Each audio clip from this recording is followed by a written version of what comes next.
mahabang pila at sayang sa oras, dito ka na mag-deposit sa cash accept machine, easy step lang. Ilagay ang ATM card.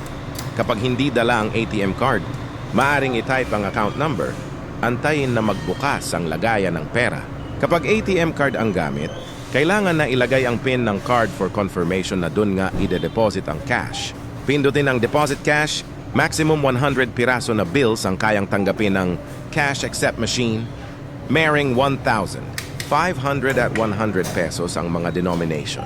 Kapag natapos na bilangin ang cash, mag-a-appear sa screen ang mga nabilang na cash ni ATM at may lalabas ng resibo katunayan na success ang pag-deposit.